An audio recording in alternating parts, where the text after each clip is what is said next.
काम करके। हाँ ले पानी। तो खाना बन गए? ते हाथ मुंह धो में लगावत है ना। डीजे आर के साउंड भागी बाहरा।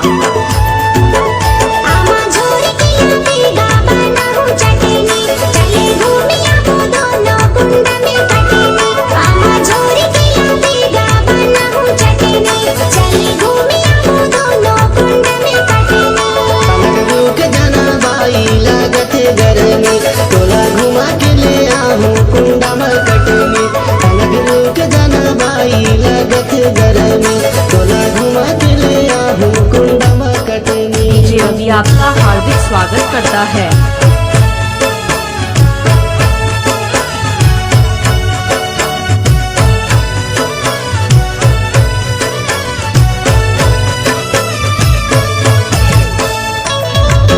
वेलकम टू माय यूट्यूब चैनल रवि के वीडियो।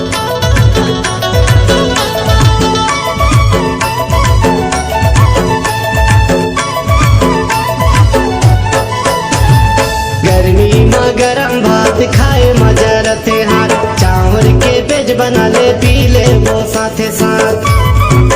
रवि के वीडियो।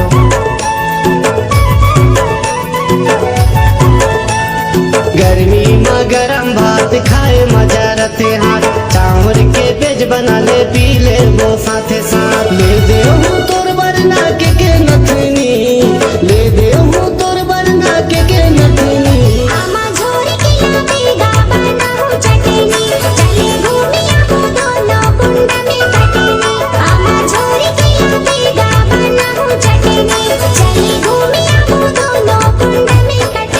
डीजे रवि साउंड भागी बाहरा आपका हार्दिक स्वागत करता है।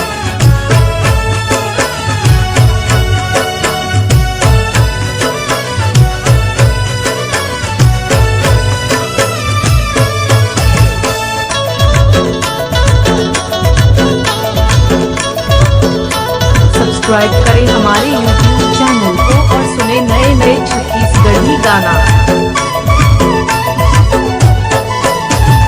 जबलपुर में रेलगाड़ी चले ढाका पे, छूटा के पसीना लगा ले बुआ करते।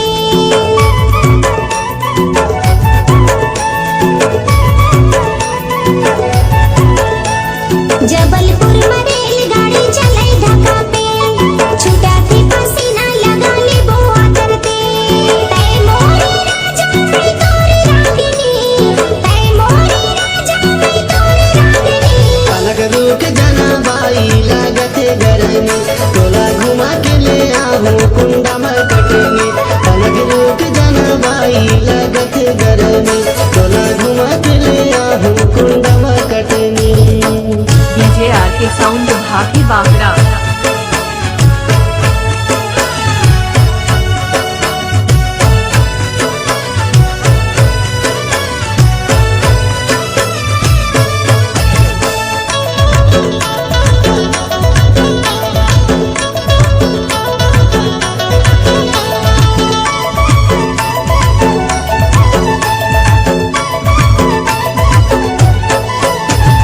हबक तबक झनकर बेकरंग मोलाया राम, लगे है नौ तप्पा वो लगत हवा बिकट घाम।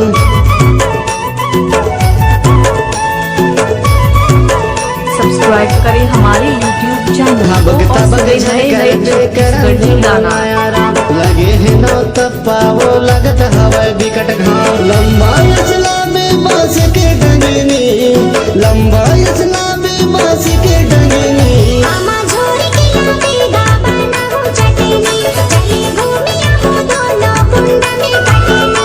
आमा झोरी के लावेगा बनाऊं चटनी, चले घूमिया हो दोनों कुंड में कटनी। आमा झोर के मैला हूँ बना दे चटनी, चले घूमे अब दोनों कुंड में कटनी। आमा झोर के मैला हूँ बना दे चटनी, चले घूमे अब दोनों कुंड में कटनी।